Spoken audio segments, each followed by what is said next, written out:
What's up, everyone? Welcome to Power Play with CJ. Today we're focusing on the Montreal Canadiens trading Louis Leblanc to the Anaheim Ducks for a conditional pick, and a trade that could turn out to be highway robbery for Anaheim. You'll remember Leblanc played 1 year at Harvard, was the Montreal Juniors. He's kind of a real traveled player. I mean, went from the believe he's with the Omaha Lancers of the USHL, and then Harvard, the Montreal Junior, and then the Hamilton Bulldogs, the AHL. And it's kind of tough with him. He was a first-round pick of the Habs in '09, French-Canadian kid from Montreal, and the draft was in Montreal.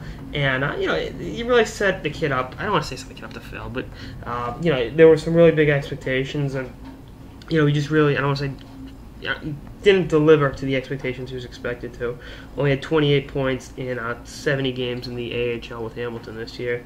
Never really big-time minor league scorer. 18 points in 62 games the year before. Never really got himself established and, kind of got lost in the shuffle. But I think Anaheim giving up a conditional fifth-round pick for him, is good. I mean, Anaheim's made a lot of smart trades like this. Like Cogliano kind of fell out of favor in Edmonton.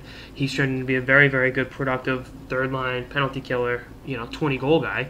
Anaheim's just smart like that. They pick up guys off the scrap heap that, other organizations may have given up on. That they say, all right, let's give this kid a look and try to redefine him as a player, and give him a role within our team. And that's why Anaheim's one of the better teams in the NHL year in and year out, is because they can find the old saying, one man's trash is another man's treasure. Well, Anaheim kind of personifies that in so many ways, and that they make deals and they're able to take guys that one organization thought one way of and make them into productive, if anything, depth players, and bump them up. Maybe they get another look on another line or whatever. But I just think it works out that way. And Perreault got him from Washington. He kind of fell out of favor with the Capitals.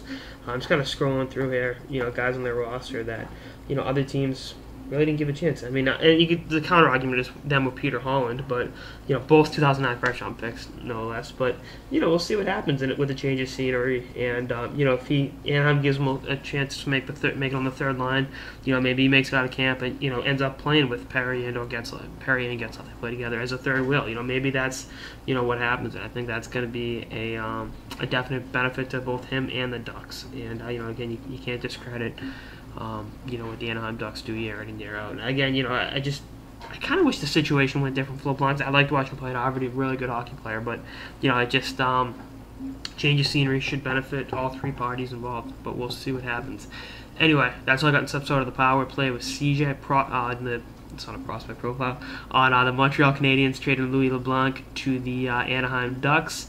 Stay tuned for more episodes throughout the offseason, which sounds weird, and beyond. Later, guys.